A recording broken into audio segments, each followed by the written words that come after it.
nous aussi, donc, comme on est tous associés, c'est quand même symboliquement, c'est très fort.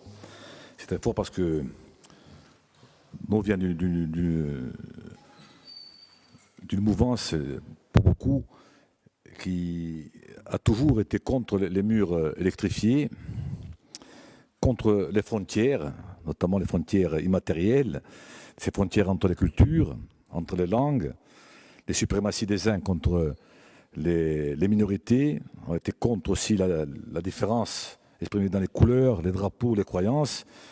Et on croit franchement que même si nous ne sommes que quelques-uns dans cet hémicycle, une soixantaine à proposer cette motion, on pense bien que la paix vaut bien une motion, et surtout en espérant qu'elle aspire demain, cette motion, à poser, comme on le pose depuis longtemps, une solution politique. Parce que finalement, la paix, c'est la solution politique. Il n'y a pas d'autre issue.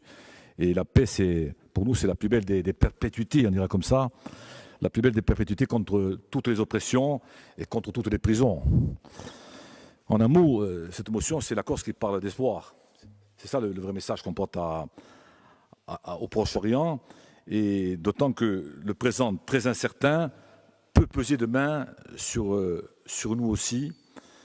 Et moi, je me rappelle simplement de notre histoire militante du Réacquist, où quand on disait « si vous voulez dire l'autre », dans l'Irlande, la Palestine.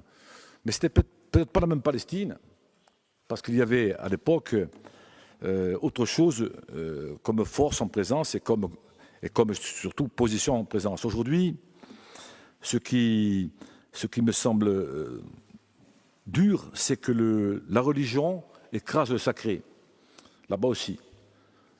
Elle écrase un peu aussi ici, mais là-bas, c'est flagrant. Et finalement, on ne peut pas confondre certains agresseurs avec, et le fanatisme religieux avec des uns et des autres d'ailleurs. Hein. Quand je parle de fanatisme religieux, il est de part et d'autre, avec les aspirations légitimes des peuples à disposer d'eux-mêmes, pour Félix le souligner, et surtout aspirer à être dans une perspective de droit à la vie, à la paix et à la souveraineté.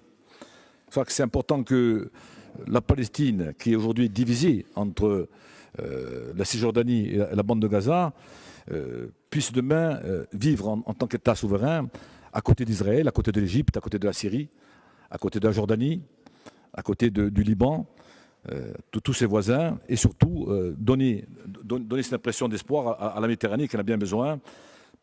Donc je dirais simplement, comme tout le monde, qu'on a fait un pas qui vaut ce qu'il vaut, mais qui permettra peut-être d'envoyer un message à Naplouse, à Ramallah, à Tel Aviv, à Gaza, en disant que dans le monde, il y a encore une autre humanité qui se bat pour la paix là-bas et la paix partout.